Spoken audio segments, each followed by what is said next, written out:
That sounds so bad.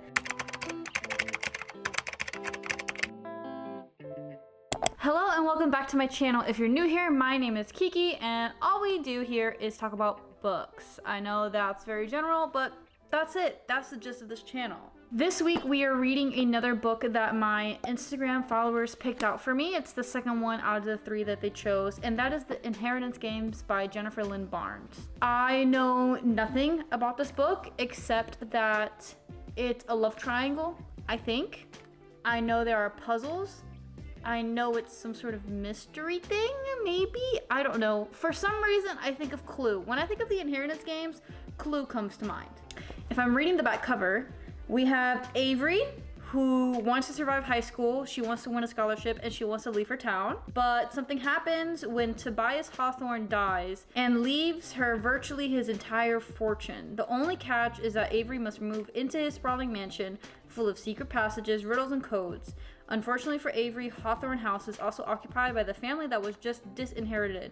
Ooh, tea. This includes the 4 Hawthorne grandsons, dangerous magnetic boys who grew up with every expectation that one day they would inherit billions. Heir apparent Grayson is convinced that Avery is a con woman. Honestly, if my father or relative basically gypped me out of an inheritance and gave it to some random girl, yeah, I probably would also think she's a con woman. And he's determined to take her down, but his brother Jamison views her as their grandfather's last hurrah, a twisted riddle, a puzzle to be solved. Caught in a world of wealth and privilege with danger around every turn, Avery will have to play the game herself just to survive. Honestly, it kind of does give Clue vibes. It's not a mystery. I guess it kind of is, right? Because it's puzzles. But it's not like a murder mystery. I don't know. Something about mansion, trying to figure out what's going on, riches. Like, it just makes me think of Clue.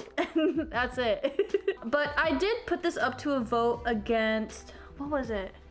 I think this one was against Lightlark, if I'm remembering correctly. Yeah, this one was against Lightlark, and this is what people chose. I said I would enjoy this more, which honestly, I was surprised because I feel like, yes, this is a popular BookTok book, but in the same breath, I don't feel like everyone talks about this book. I see a lot more traction on Lightlark. Oh, what's up, Cicero?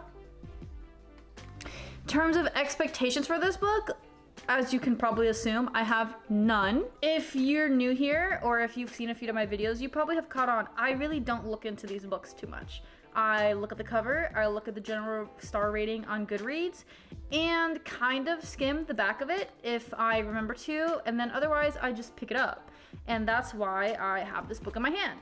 Not really many expectations, except just a fun story. People do say this is a fun story, that the puzzles are good, that the mystery is good. So I'm expecting this to really just be a fun game. Like, I want to be a part of the game with Avery. That's what I expect. I want to be immersed into Hawthorne Mansion and feel like I am also the one solving the puzzles. This book is only 372 pages. This should be light work for me. I should have no reason to not finish this book in this week unless I absolutely DNF it. Which, if I DNF it, it's bad. Because I didn't DNF Babel, and I probably should have DNF Babel. Let's see what this is about. Let's see if the vibes are good and if the people are lying to me, because this won by a landslide against Lightlark, so hopefully they're not.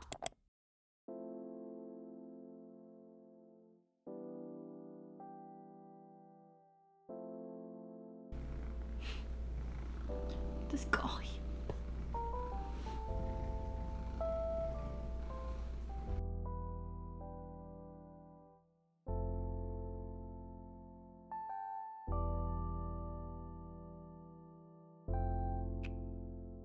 The Inheritance Game says, I see your dark-haired, sharp-jaw, handsome, rich, gray-eyed male lead, and I'm gonna raise you sharp-jawed, handsome, gray-eyed, blonde male lead, and his name isn't gonna be something obscure, but it's gonna correlate exactly to one of his features, and that's gonna be Grayson.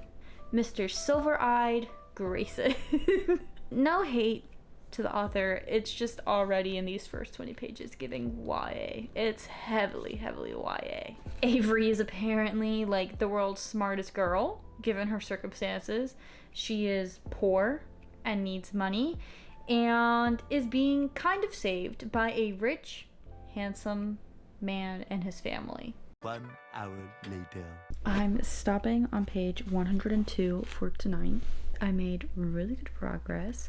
The story did pick up, thank God. Things to note, we have 4 brothers. We have the oldest, Nash, who is apparently a rich cowboy, hence his name Nash, Nashville.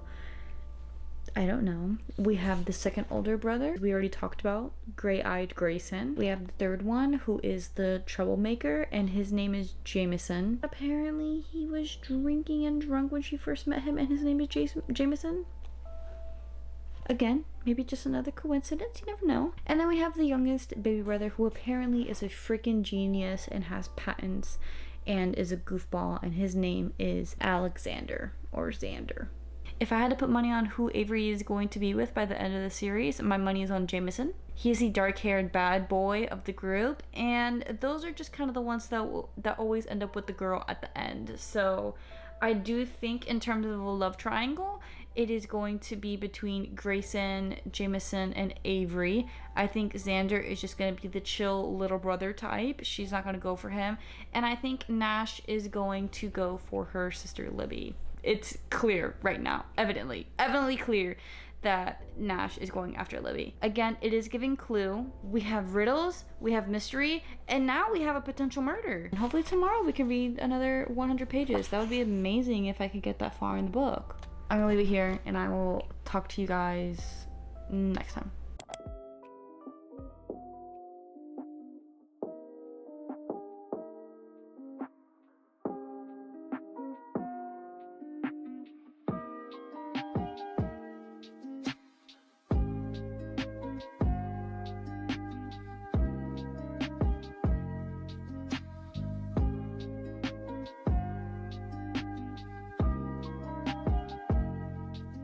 I made it to page 202. We are officially halfway through. If the camera, I don't know.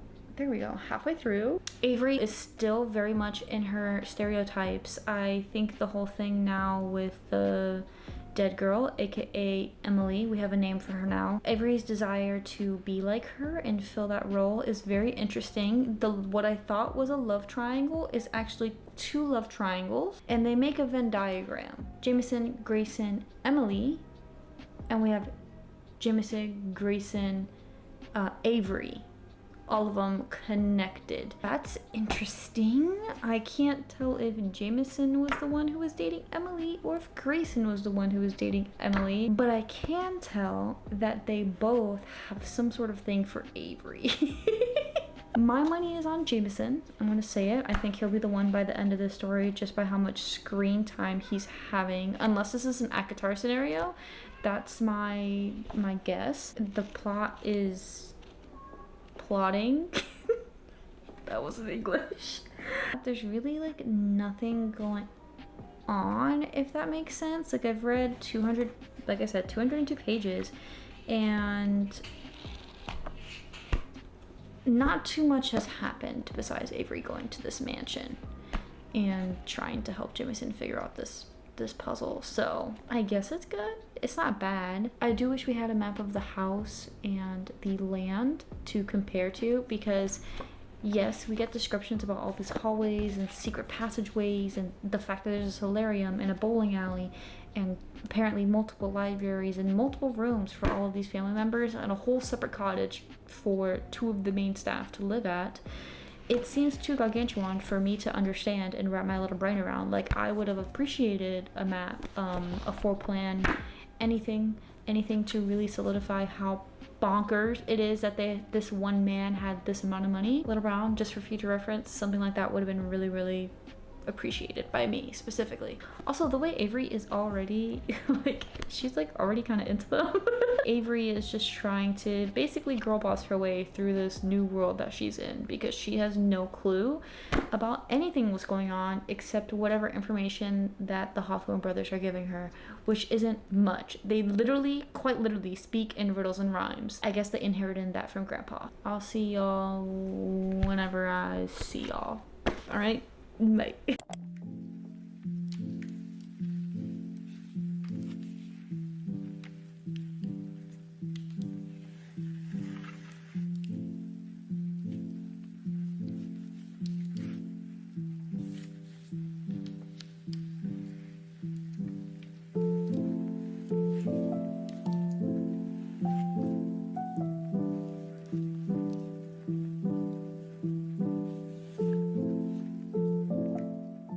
honestly, Avery, girl, I get it. I get it. At first, I didn't really know why this was gonna be a love triangle, but I kinda get it, girl. Jameson, he's disturbed, to say the least, but there's something about him. I just, after the shooting incident, you know, I get it, girl. I get why you did that. I see you. I understand. I also probably would have done that in that same scenario. You mean to tell me the man just like literally risked his life to protect yours? Of course I'm doing the same thing. And then Grayson, brooding, brilliant, mysterious Grayson. I, of course, have a moment for you after breakfast. Don't you worry, Grayson. I understand. She literally went from being, as she describes, wallpaper to having 2 men chase after her. And rich. What more can you ask for, really? Anyways, that's enough about me gushing over them. So far, the book is picking up now after the events of the shooting. It's getting good. It's getting good. The lore we're getting about Emily, really good. I think she's the villain, if I'm being honest. I think she's one of the many reasons why the brothers have trauma. You know, the main reason being their grandfather, but I think she's one of the more recent reasons. And I'm really curious to see exactly how she plays into this story still. There's something there that definitely, obviously I don't know as a reader, but I feel like also the brothers don't know. And I feel like we're gonna find it out as we're doing this whole will situation. Like there's something there. Or I'm just reaching. I'm like really getting into the mystery aspect of this book and I'm just really reaching. It's also getting a little creepy. Avery's little passageway in her room after the shooting. Creepy. Mr. Stalker Man, I don't know who you are, but why are you breathing? Why are you breathing and scratching the walls? That is scary, okay? I didn't know this was a horror book. I thought this was about puzzles. I think Xander, like, knows more than he's letting on. I think the baby brother, he's using that stereotype to his advantage to play dumb, and I think he actually is also the brains of this operation. I don't fully trust him. I mean, I think he's genuine. I just think he's also lying and hiding something. I only have 100 pages-ish, 130 pages left, so light work, y'all. This book I flew through. This is probably the quickest book I've read in a while. I don't know, y'all think she's gonna pick one? She gonna pick Grayson or Jameson by the end of this? I know this is not mainly a romance, but I'm sorry, the romance subplot kind of hits. Again, my man Jameson, he's delusional. He's crazy. He's a little psychopathic, but honestly, aren't we all a little crazy, you know? Everyone is a little wrong sometimes, Eris. He said it himself. I'm supposed to be falling for the mystery and the suspense, and I'm too busy worrying about the love triangle. But we're just gonna see where this goes and how this ends. I'm very, very curious. I think the ending can make or break this book for sure.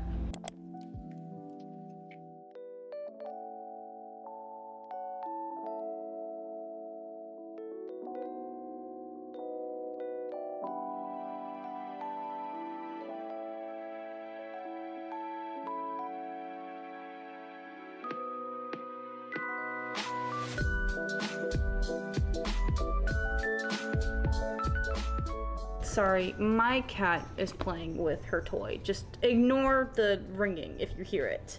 But I finished the Inheritance games, and I have some thoughts. I'm gonna rate this a 3 out of 5. I think it was okay. I didn't hate it. I didn't love it. It was just mid. And I hate using the word mid because people take that as a negative connotation, but it was just, you know, it just is. Honestly, my biggest beef with it really is that the characters fall so heavily into typical YA roles that I have a hard time connecting to them. Avery specifically, it just feels like she's written to narrate this story for the brothers and she isn't a part of the story. She ends up feeling more like a side player because of that. I just would have loved to see more growth from her. Maybe just a little, even in the end, like when she starts talking about how she actually wants to win the game because she wants to feel like someone rather than being wallpaper. The way it ends, it doesn't really feel like she gets that resolution. I will say that in the next book, it kind of feels like that may be her chance to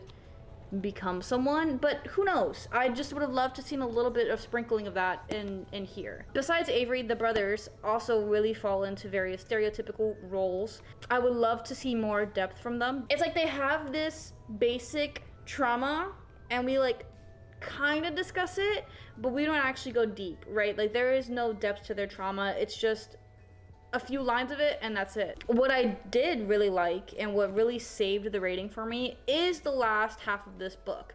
When they really start getting into the puzzles and the mystery of Emily and the tunnels and trying to figure out why the heck, you know, who is trying to assassinate Avery, like that really picked up for me. I think the way it resolved was kind of lackluster. It just kind of felt like I wasn't expecting it, but also because I couldn't even see how that would have been the result, you know? The person who was actually the mastermind, I didn't even think could be the mastermind. It just felt like we needed a mastermind and the author kind of just like picked someone out of a hat, like their name, and that was the character that was gonna be the mastermind, because when you think about, like when I think about it, it just doesn't make too much sense. I think the way that, even though the game is done, that is actually really not done, very interesting. You have me intrigued and you have me hooked. There was a lot of creativity in the way that the puzzles and riddles are done that maybe it's just my brain. I couldn't piece it together. Like when they're explaining these puzzles and the like Avery's name,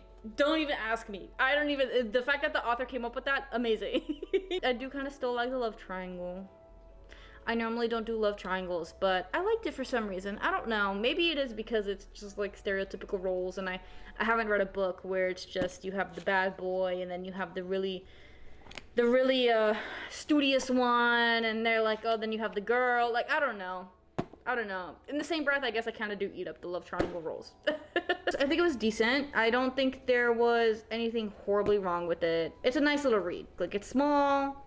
It's just very plot heavy and just a nice little break from the other fantasy books I tend to read. So I'm gonna keep up with the series. I'm not gonna read them immediately though. I have some other things I need to read, but I'm intrigued enough. Jennifer, you have me intrigued enough to read the next at least 2 books that are sitting on my shelf. My money is still on Jameson, all right?